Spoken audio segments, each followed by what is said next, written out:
We got relations, you know it's game related. Don't do this to be famous. I really got passion, and it take patience. You know it's game related. I'm related to the game. I'm related to the game. You know the game related, game. You know it's game related.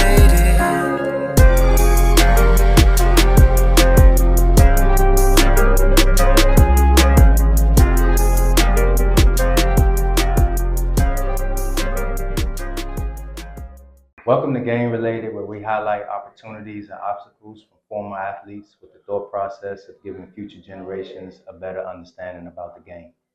These conversations are meant to bring awareness to the hardships and opportunities that come along with the game. Let's get game related. All right, y'all, we back for another episode of Game Related. Really excited today. We actually have our first women's head coach on the platform today. We got Coach Harper in the building. I'm going to say this. I know she's doing her thing on the coaching aspect, but as a player, if you had her resume, you would be extremely happy and proud of yourself. So she's going to come in here and talk to us about her days playing, becoming a McDonald's All-American, becoming a national champion in college. The MOP too? Yes. She's gonna be real shy about it, but she was the most outstanding player, and then her time in the WNBA.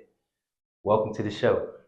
Thank you so much. I appreciate Yes, you. ma'am. It's Thank a you. pleasure. Thank you. God's will on everything. So Yes. Thank you. Awesome. So we always like to start off. The first question is about handling success, right? Everybody is trying to be successful, right?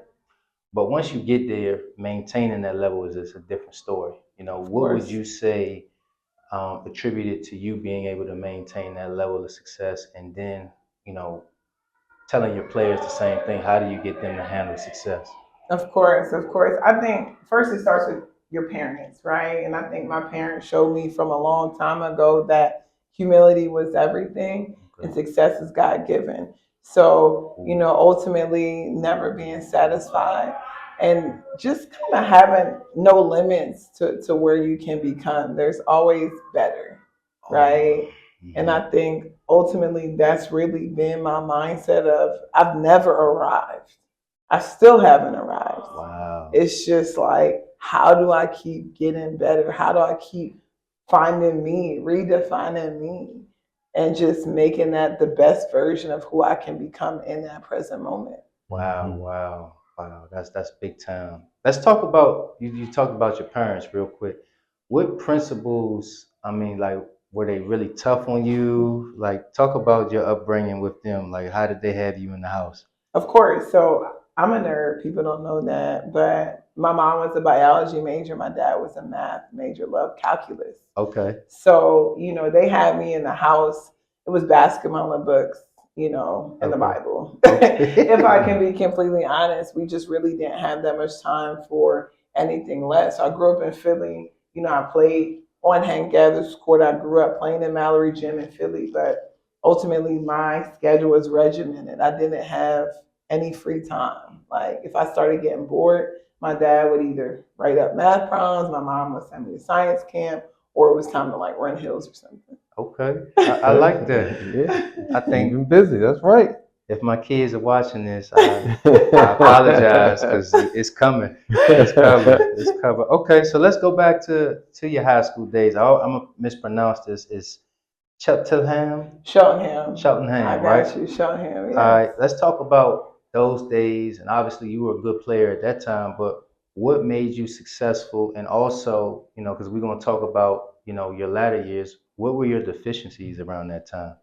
Well, first of all, my freshman year, I shot on the wrong basket. Okay. So one thing I always had, I was going to go hard, even if it was in the wrong direction. Okay. So that was something that my parents were like, whatever you do, you're going to go all out. So I was not good at basketball at first. Like, when I'm telling you, hit it over the rim, was pinging all different things, but I do on the floor. I did all the other things that just, were valuable. My skills didn't really develop until junior year in high school. Okay. And what would you say changed your junior year? I wish I knew that I could just say, okay, the light really turned on. But I think that was the moment where my work ethic really clicked to my skills. And another thing I can say is, so I grew about 7 inches from 8th grade to 9th grade. Whoa. Wow. So I was clumsy. I was breaking bones. I was tripping. I was falling. I was goofy. Yeah. It just was a really hard transition of going from like 5'7" to 6'1", 6'2", 6'3". So, as I was just trying to not be goofy, which I don't know if I've accomplished that, right? Like, I'm probably still pretty goofy. My players will say I might demonstrate a layup and fall or do something like that. Okay. My parents did show me just go hard. Like, whatever it is, we're going to go hard. The rest can kind of figure it out. I like that. So you always had a high motor. Oh yeah, I don't get tired. Okay. Like, and I tell our kids, you should strive to be in the best shape because that's something that no one can take away from you. Exactly. Conditioning. Yeah, we had J-Mac came in here and talked about the war of attrition, and he was just saying like sometimes, and he was playing overseas, Okay. and he was not in the best shape, and it was like, when you're not in shape, there's certain things that end up occurring that you would never let happen. You know what I mean? But you don't got the willpower no more. No, you can't think. You can't move. Mm-hmm. Your emotions, you can't regulate your emotions because you're tired. Yeah. And I think that that's even it's a life lesson as far as when you talk about willpower, you talk about resilience, you talk about just your reactions to your reactions. If you're not taking care of your body, you're not conditioned to like go through it. What are we talking about? What we talking about? I like that. I like that. All right, so now you became a McDonald's All-American, right? First and foremost, how did that feel? Were you ecstatic about it, or did you expect it? Honestly, I was like, oh, okay, this was something that happened to me. I was grateful. I give a lot of credit to, Philadelphia Bells, some of my coaches that really helped me just work and develop. Coach Nancy Doherty, God rest her soul. She just helped me with my drop steps. She really, really was consistent in helping me get better. So I got to a point where that just happened. And I don't know, I see success as different stopping points. It's just, okay, like this is cool, but okay, I want to win a championship. Okay. So it was nice. I felt like it was a good time to spend with my friends, but it wasn't something I just had to have. That's just not who I am. Understood. Okay. So let's get to Maryland. Okay. What made you choose Maryland? Brenda Freeze. Okay. I mean, it's not even close. When you talk about a visionary, someone that has the energy, someone that just showed me what it's like to win, someone that showed me what it's like to believe in a vision for someone, something bigger than myself, right? And I think going through high school, she saw me at my worst, and then knowing that she still loves me and she believed in me, and we wanted to do something that had never been done in Maryland, and I believed in that vision. Okay, all right, and you ran into some turmoil early, right? Then would you tear your Achilles or something like that? For sure. About 9 games in my freshman year, I'll never forget it. Tore my Achilles. The time I was almost averaging 15 and 9. Like I was having a great freshman year. Yeah. And then bam, after Christmas, I'll never forget it. The first time I'd ever been injured. It was so devastating, but I just know that prepared me for these moments of just life doesn't always go how you want it to go. Yeah. It doesn't. So how do you handle obstacles? And that was the first time. I know for a fact if that wouldn't have happened to me, would not have won a championship my sophomore year. So obviously you had to make a big adjustment, with your injury. But what other adjustments did you make from high school to college? What was the biggest differences, like in practice or games or things of that nature? I think when you talk physically, all I know is I was eating all the time. At that point, I had shakes and I was eating peanut butter and jelly sandwiches. I remember we were talking caloric intake at this point. Oh, wow. There was just so much time management, so many things that we were doing. Every single minute of my day was, for the most part, programmed for me. Okay. And that was just okay, my parents were really regimented, but college, we got study hall, we have class, we have practice, we got to do this, we have to watch film. It's like, oh, this is different. This is the way to success. It's like a mental fatigue and all Oh that. yeah, Uh-huh. free time for what? You know?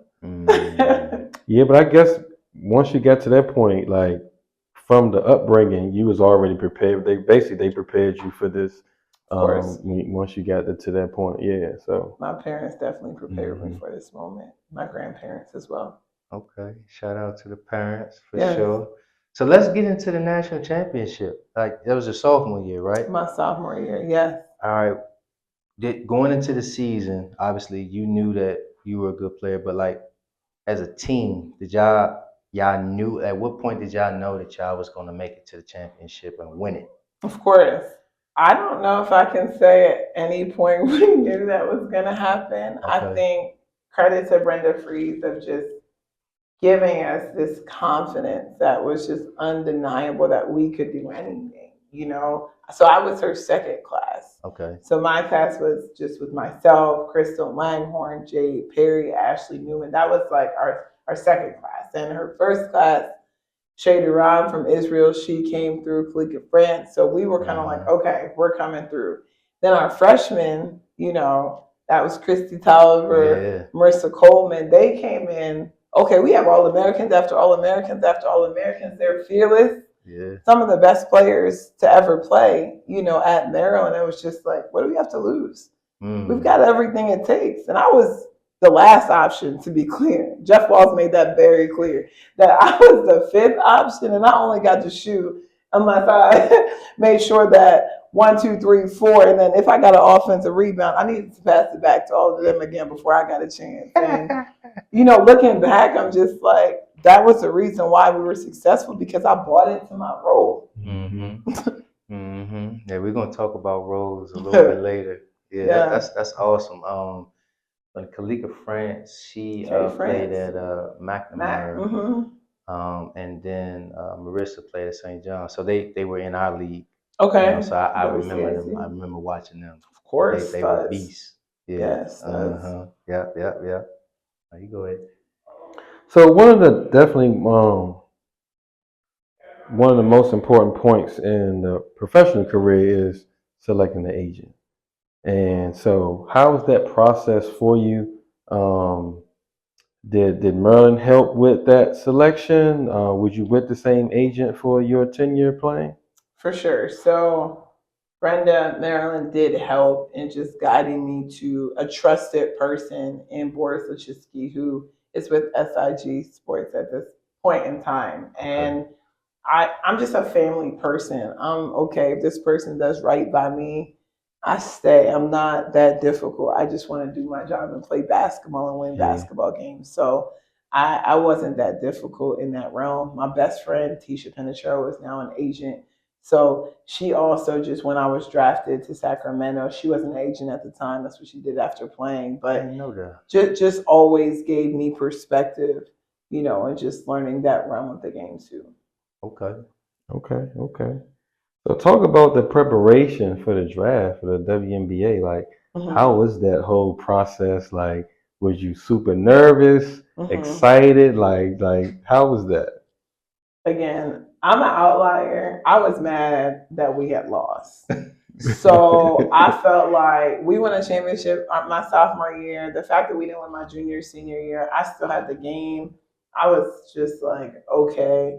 And, you know, Boris, my agent, kept telling me, you're going to be a first round draft pick, you know, and I'm just like, really? Why? Like, how? Why? I just, at this point, I was so locked into the game, I never really thought that. You know, being in the same class as Candace Parker, being in the same class as Crystal Langhorn, all these players that played, Sylvia Fowles, Candace Wiggins, you know, we had such an amazing class that I just was happy to be a part.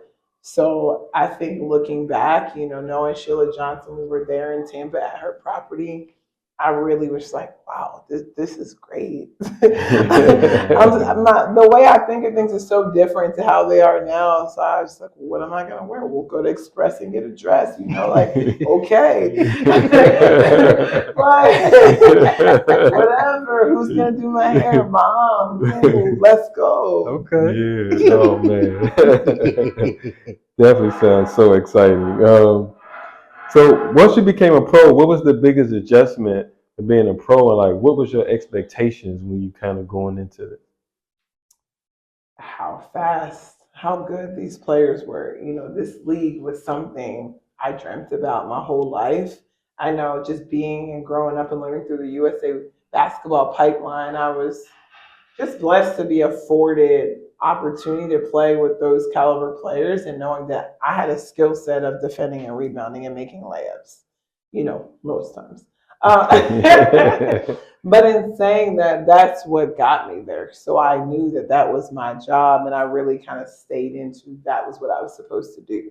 Unfortunately, the injuries that I had, 8 knee surgeries later, it was challenged to just withstand the level of physicality and just agility to be able to maintain. But I just was focused on doing my job. Wow. Okay. 8 surgeries. Wow. 6 and 2. I know these kids try to get me to get on the court now, and I'm like, y'all don't know anything about these conjugal defects. Microfracture ACL, you have no idea. I saw something on your IG about them getting content on your knees. Come on now, they trying to have me jump and do this stuff, and I'm like, y'all are young spring chickens. These knees need a replacement, first of all. Do you think now, with the technology and just the advancement in far as like recovery, do you think that would have helped you back then, or do you think it just didn't matter, like with your knee injuries? I know that's a tough hindsight question, but one could say maybe just in the preparation, like I think strength training has changed to be a lot more movement based and very practical, as opposed to Olympic style. Maybe if I was more in tune to just how my body, specifically being long and lanky and 6'5", if I just had a little bit more control. yeah. I was just so athletic. So I played so hard. I was so athletic. I jumped really high. And I just went all out. There was no middle ground. Can you still dunk the ball? Oh, no. That sounds like that bothered you. No, nothing close. I'm trying to walk. That's all. Okay, all right. What about some of your best games in the WNBA? Like go through some of your best games and maybe like one of your worst games. Well, I can tell you in college, I'll never forget. Okay. First Virginia Tech out there, I had 5,008 minutes, I think. Might have set an NCAA record of fouling out in like 8 minutes. It might have been less. I can't remember exactly. What was they doing? What was you doing? Me. I don't know. I was physical. And like every time I subbed in, I fouled. And one time, Brenda couldn't get me out fast enough, and I got like 2 fouls in a minute and a half. Yeah, it seemed like the ref was gunning for you that game. It wasn't good. It just really wasn't good. I mean, I did have a double-double playing with Sacramento. My WNBA career was pretty short, again, with my knees. So I remember that. And again, for me, it was all about the memories, and the friends that I built. So being drafted to Sacramento, meeting Tisha, having still that friendship, playing with my teammates. I had better experiences overseas. My last year overseas, I was able to play with Crystal Langhorne. Wow. I played with Christy Tolliver. One of my second to last games, I remember having close to 40 points. And my knee was like subluxing. I would jump, it was coming out. I was playing in Russia, and then I just said, you know what? I would give my whole body to basketball, but at some point I'm going to shatter every part of my leg. Wow. So at that moment, I said, God has blessed me. His plan, is for me to shift. There was one time I was getting my microfracture. I was back rehabbing at Maryland. That was the year they had 4 ACLs that year. And it dawned on me then, I can be just as impactful, just as passionate coaching. Okay. And that was just the aha, I think I can do this, but I got a lot to learn. Okay. Okay. Okay. I'm gonna bring you back to overseas Okay, let's just do a it. little bit. How different is the overseas game to the WNBA game, or was it close to the same? Like so, like when guys get on here and they talk about the NBA and overseas, it's like apples and oranges. You know, how's that in the women's game? I agree that it's like apples and oranges, but I think country to country is different as well, just as far as overseas, first of all, it's just more of a spread out game. As Okay. far as the natives are playing, more free flowing, more 5 out, not as physical. You can't really work on your offensive game. As an American, typically you're expected to be quicker, faster, stronger than the native players. So you just get your confidence there. Like you really show your bag overseas because you're there to do one thing and that's score. And everyone knows that, right? Okay. I think if you play on more talented teams, like my last team in Russia, we were really good. So it's just like, okay, again, what was I brought here to do? I needed to have a double double every night. There was no excuse for me not to have a double double, or I wasn't doing my job, and I think that was just the difference for me personally. Okay. I like that. I like that. I think this is it's probably one of my favorite questions, and I need you to answer it as a coach and also as a player. We're gonna go with player first. Right? Okay. All right. 12 seconds left. Okay. You're down 2. Okay. Right. You need to get a bucket. Laura, what are you doing to get this bucket? Yep, ripping to the rim. Right. Where are you at on the court? In the elbow. At the elbow, Yes. left, right? Left elbow so I can drive right. Okay. Just have more space to get there. Okay. On the block, I'm confident, but it's just like, what if I get pushed out? I might not be able to get to my move. But if I'm at the elbow, I can just rip and go by somebody. Gonna dunk it? No, we're gonna just lay it out, make sure it goes in. Safe and easy, no issues. All right, I got you. I got you. Okay.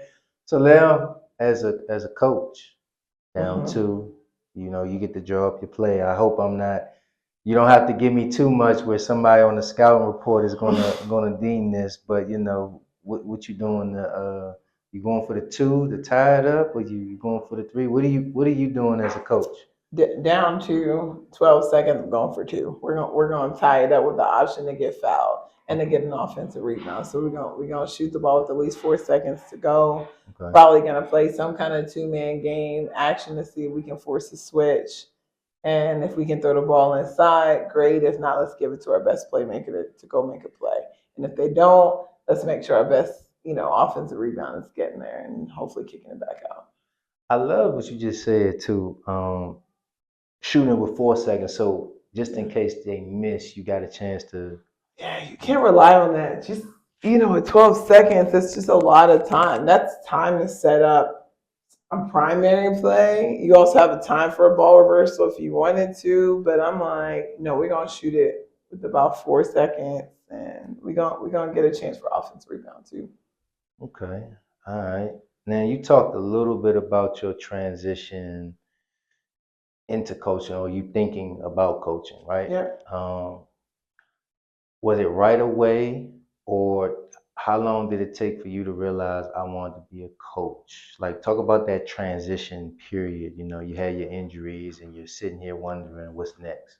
Yeah, I think transitioning from, if you've played your whole life, right, to be a professional, everyone wants to end on their terms. Everyone wants there to be this like smooth transition of, okay, now is the time. But to be completely honest, it's never the time when you love the game. So I think the hard thing for me is it's never going to be the time for me because I'm always going to find a way to try to keep and get back. I had 3 knee surgeries and came back from all 3 to successful playing careers, So this was me coming back when I had that moment thinking, I play so hard. I love this game so much. It was cool. Like Brenda always allows her alums to come back to be a part of what we're doing. Maybe this is something, right? Okay. It gave me the itch at that point. And then I said, I'm not going to play forever. Like these knees these young chickens are coming in, and it's like I'm to the point I'm not going to put a product that's less than my best out there. Mm. I feel that. Yeah, I feel that too. Mm-hmm. Definitely understand that one. Okay. So what you would say would be probably the best, which you'll probably learn as being an assistant coach? So what the best thing I've learned as an assistant coach? Yeah. Mm, I've learned a lot as an assistant and as a head coach. But as an assistant coach, one, how to serve.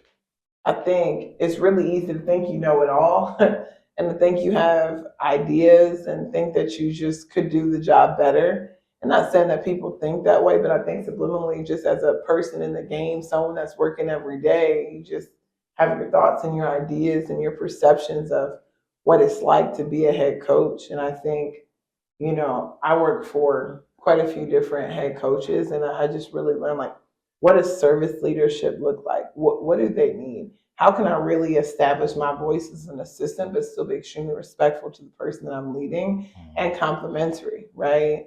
So I think the biggest thing I learned as an assistant was to compliment. Okay. Okay.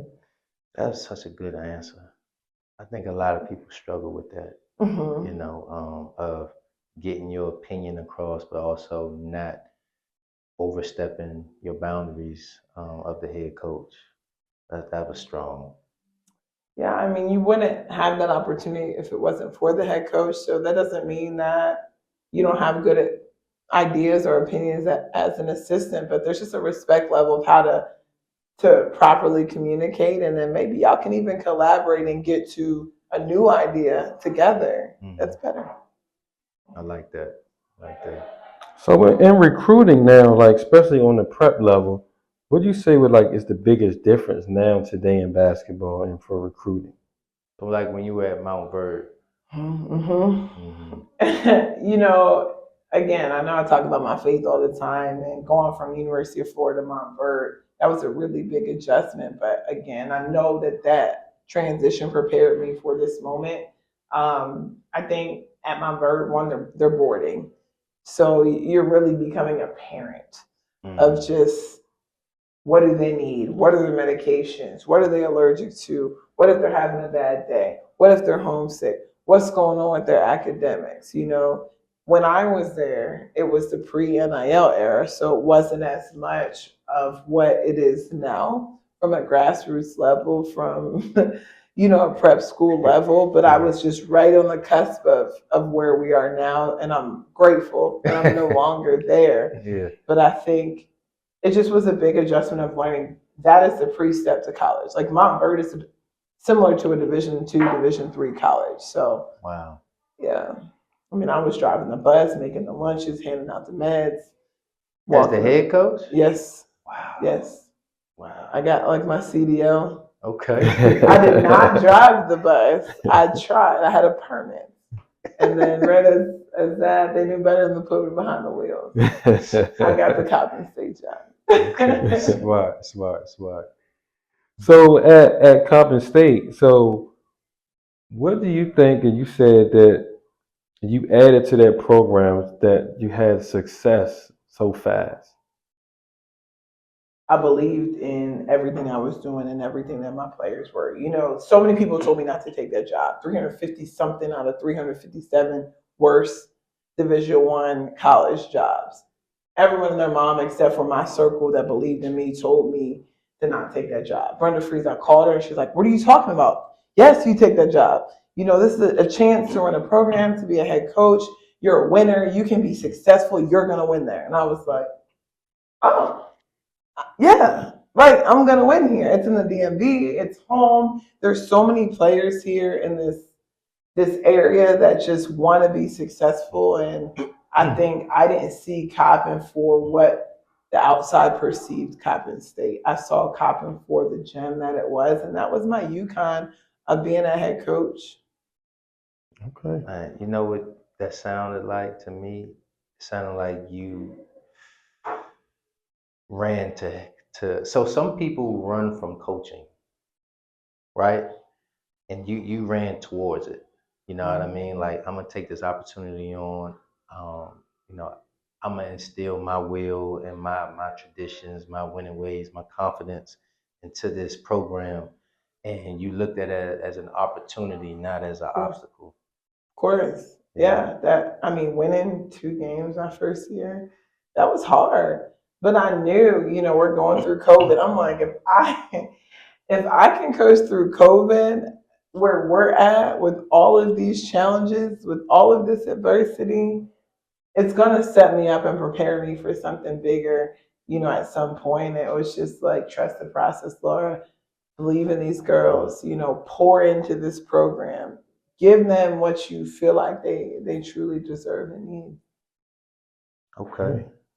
All right, so now we back to the present in a way, right? We at Towson. Yes. All right.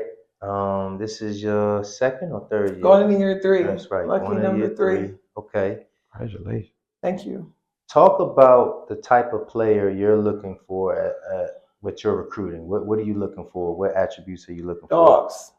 Like, there's just something that everyone has to have that's just really reflective of who I am as a leader, as a person, that I know. Like, I just know. They have to dive on the floor. They have to be tough. They have to have swag. They have to just really work hard, and I can teach the rest. Obviously, there's a skill set that we're looking for, to really play within our system. But there's just an intangible dog mentality, a motor, a something that's like back up against the wall. We're going in this and we're going to win it. And, I know it from when I see it. I know it when they come on campus, when they watch me go off on people and I'm crazy in practice, and they don't shy away from coaching, constructive criticism. It's just, I don't know. You know when you see it. I love that. I kind of want to play for you now. I'm excited. and then just with that, so what are you looking for in your coaches, your assistant coaches, when you selected them as well? It's funny you say that. I think that's been the one thing I've learned and been patient to just make it right, because I think when you talk about your coaching staff and your crew that surrounds you, that's your circle of confidence. You can't be successful without feeling your best self, without feeling you're supported, without feeling like you've got a crew with, one, different skill sets, and two, again, people that are going to have your back, people that are also, just feel your energy, that compliment. Like, I'm fiery, I'm passionate, so I need people that are going to balance that too. And I think that's the biggest challenge, and it's really cool. I've got an amazing staff right now that accepts me for how I am. We were talking about Lori. She's got energy that's higher than mine. And, she's only been here for about 2 weeks, but people are looking like, whoa, what came in the door? And I love it, because our 5 pillars at Towson are attitude, energy, effort, discipline, and communication. And that energy, enthusiasm, she's going to bring it every day. And that's something I know we need to win. The rest of our staff, everyone's been successful.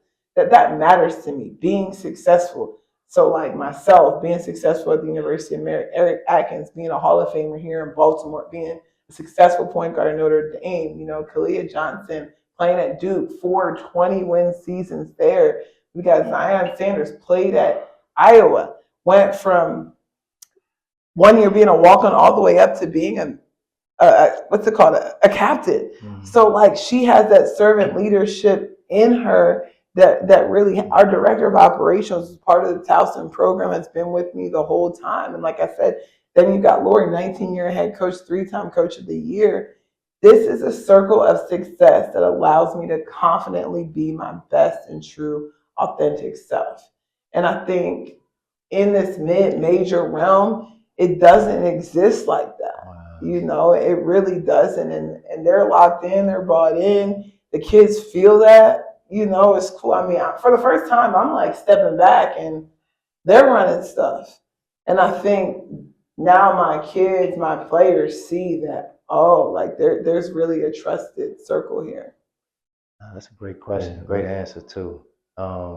So we talked about what you're looking for, right? But what can the players expect from you as a coach? Yeah.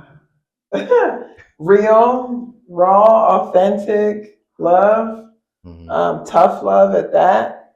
I think, I even had this conversation with a player today. I believe in all 14 of my players. It's my job to have the best team. I think for 2 years, and I've told, our slogan this year is greater than, right? For 2 years, I've been told you've got the best players. You have these players at the top of the conference, but we haven't won. And I am seeking to find what the best team looks like. Who's going to be the most selfless individuals? What units play best together? And we're living in an era where like instant gratification is the most important thing, and it's me, my. Why not me? And that doesn't win championships.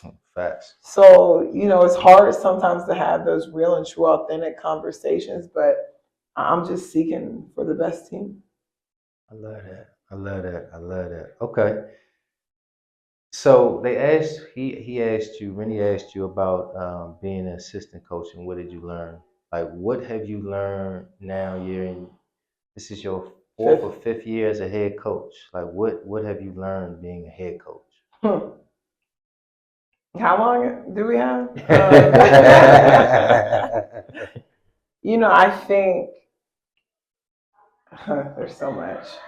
The thing that sticks out most is being a really good communicator.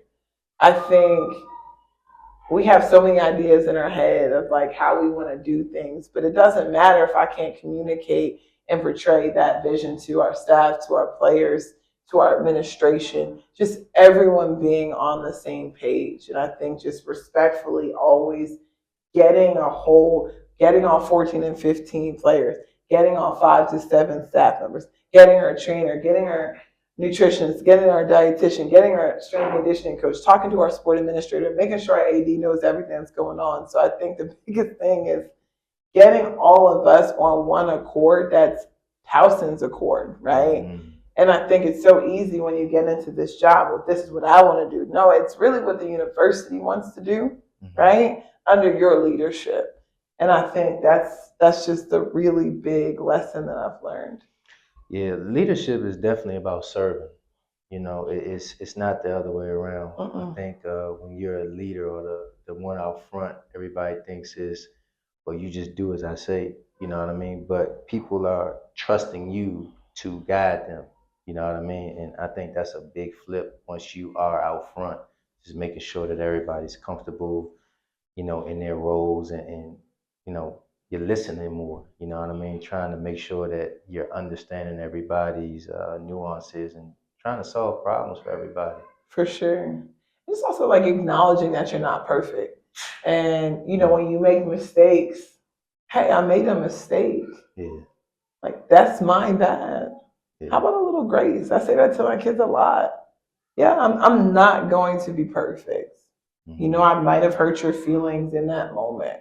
But are you willing to, can we move on and we can grow our relationship here, I like that.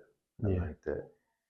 So I want to jump into women's basketball in general. Let's do it. I mean, it is popping right now. Hot. You know what I mean? How do you feel about it, from the growth from when you played to now?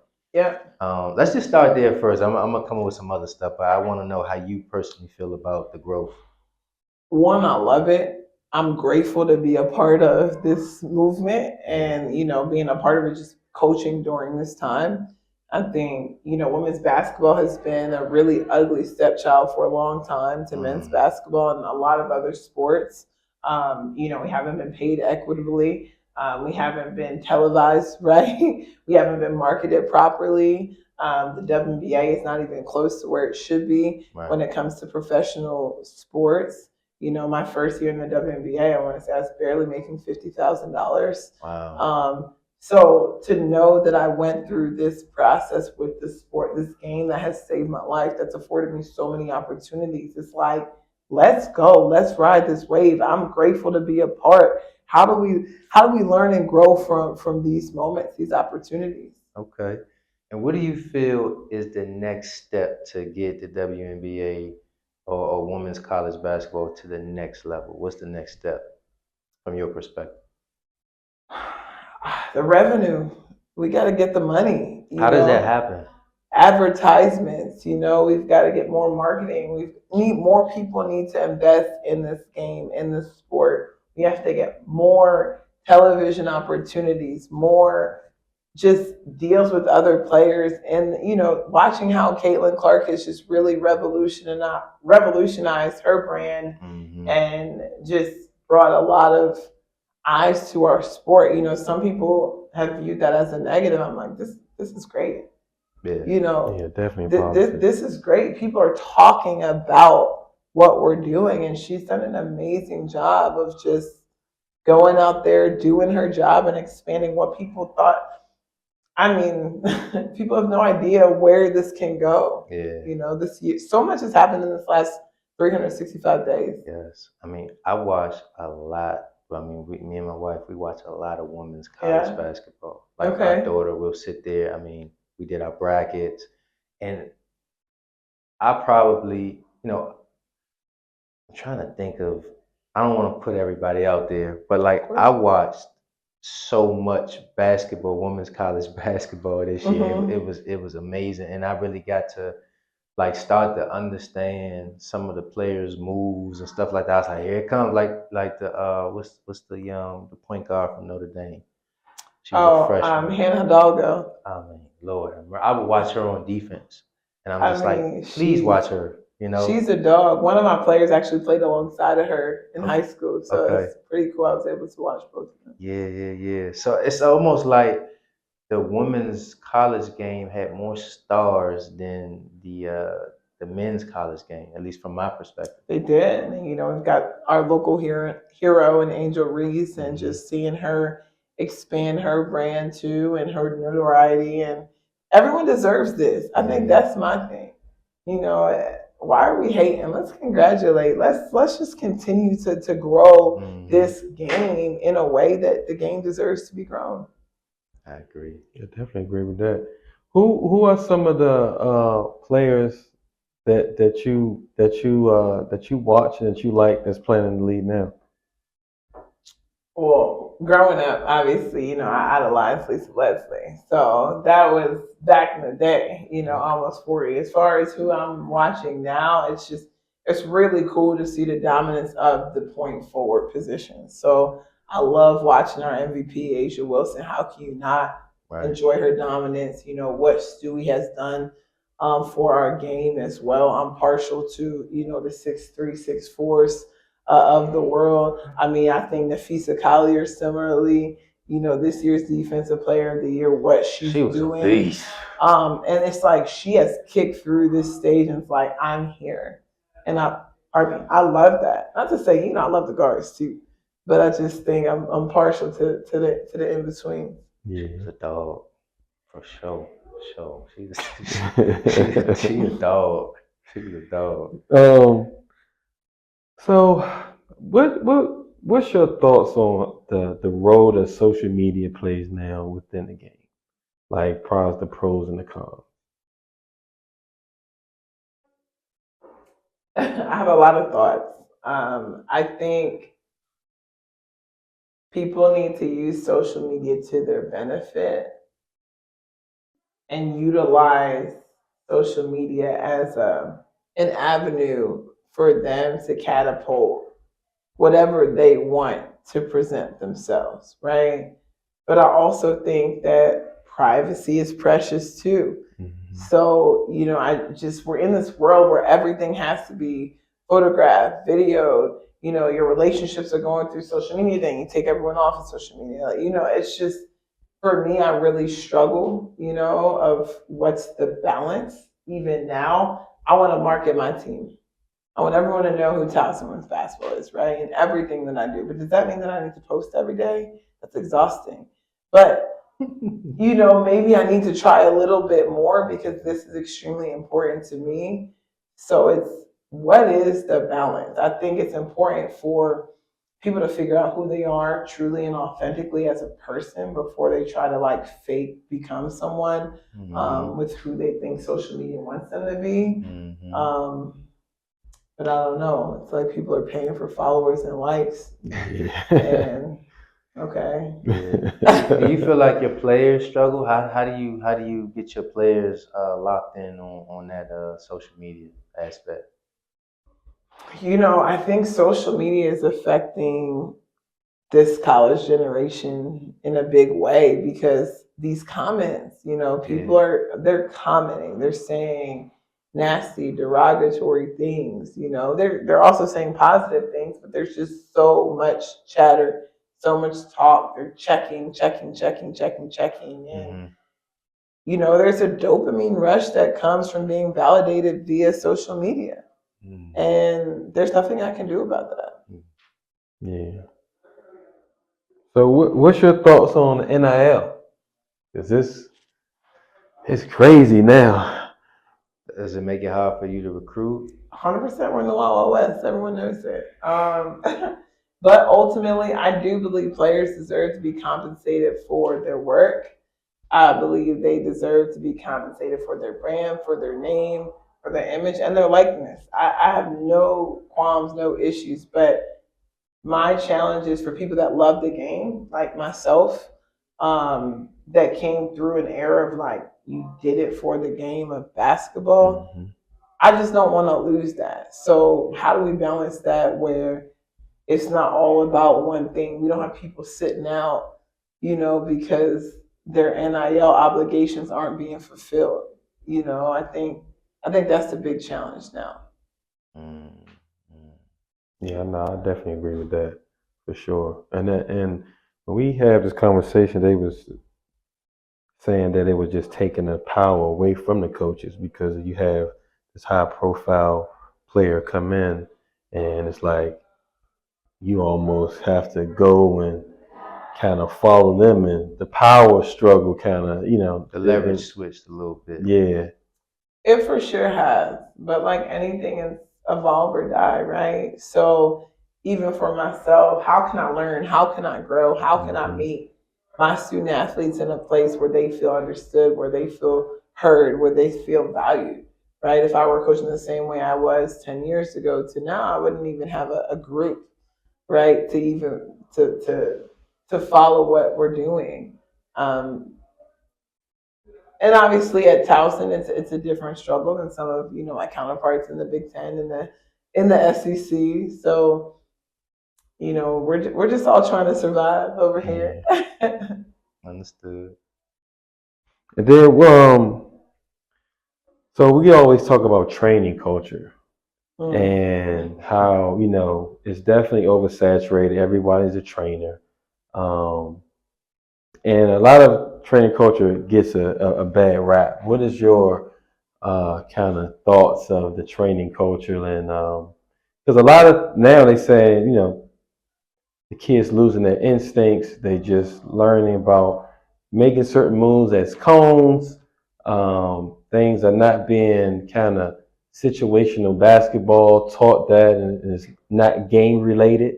So I like that you did that. So, what's your thoughts on training culture? Where are all these trainers coming from? I know, right? My first, and like, what is validating them as trainers? I think we learn the game through playing, which I do think, you know, I have a hybrid approach. I do think that it's possible to play too much.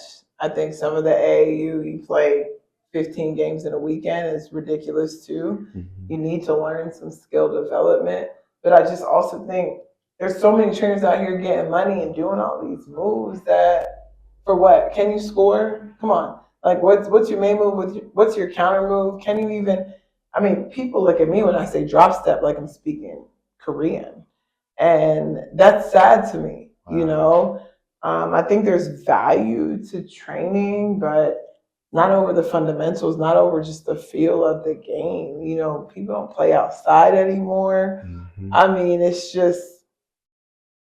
hard for me to really watch because then it's almost like trainers and they're like agents now too. So they're speaking for the players, and it's definitely a hard dichotomy to really navigate because we're here as coaches just trying to win games and respect our players, but they train them in high school, right? But then when we get to college, we have to break some habits, some bad habits, and then when they're here, their trainers, they want to feel like they're still on the coaching staff sometimes, and that's just no, you're not. Now, let me ask you this. That's a great point. Do you ever have any trainers like talk to you and say, "Hey, coach, I noticed that Allison is on the left wing.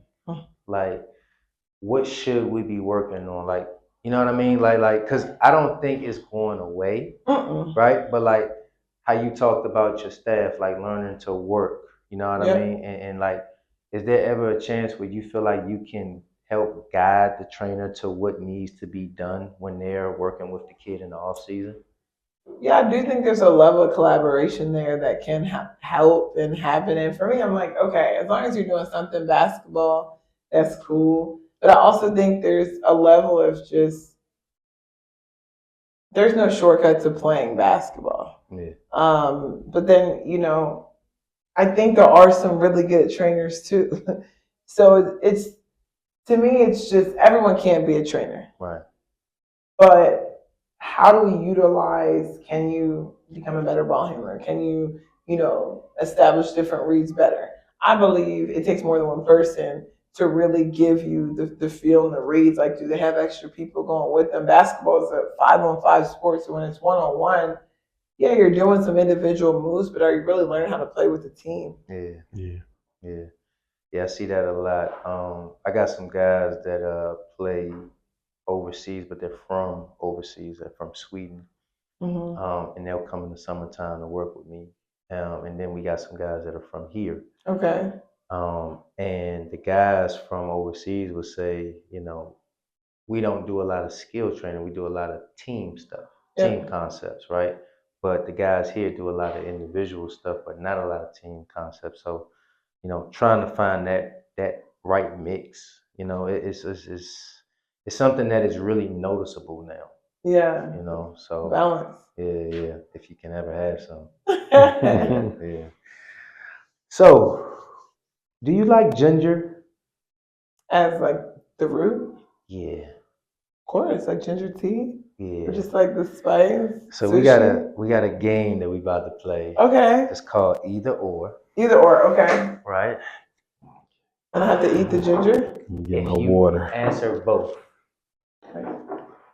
I'm here for it. You here for it? It's giving like the wings, Okay. All right. The hot wings. And I like ginger. I'm gonna take it with you. If perfect. you yell both, I'm gonna take it with you. Okay. I'm taking it as well. All right. I can respect the Tupperware, so I adjust it. Yeah, I'm a big Tupperware person, so that's quality Tupperware right there. All right. You ready? I'm here. Okay. Are you ready though? You said I'm here. I'm always ready. Okay. All right, here we go. Motor or skill? Motor. Okay. Brianna Stewart or Della Dawn? Stewie. Okay. Cheryl Swoops or Maya Moore? Swoops. Ooh, old school. Okay, I feel like I know this one. Sue Bird or Tina Peniche. I always mess with Tisha. I Tisha. mean, I'm biased. I know. I'm When you told me, I said, she's gonna I'm pick biased. Tisha. I'm Team Tisha all day, every day. Okay. Tarasi or Cynthia Cooper? That's hard too. Tarasi. Okay. All right. It's really hard. I feel like I know this one too. Brittany Griner or Lisa Leslie? Lisa Leslie. I was like, Tina Thompson, Candace Parker. Candace Parker. Whew, you are deliberate. There's no ginger shots today. Simone Augustus Shamika Hose Club. Whew, these are tough. I gotta go Meek. Okay. All right. Love or loyalty? Loyalty. Wow. Why? Uh-huh. Because if you have loyalty, you have love. Okay. Loyalty or respect? Respect.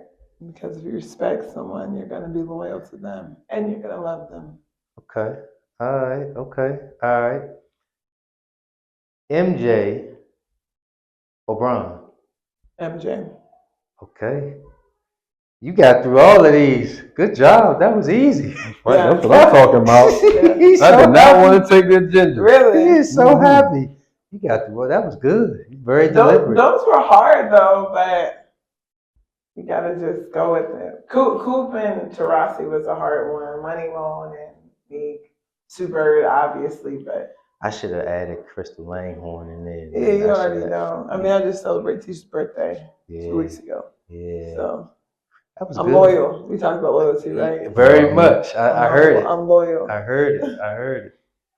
So this definitely closing out the interview, and at the end we always want to give the guest the floor to you know to tell any basketball players, parents that definitely wants to play the game and make it a career.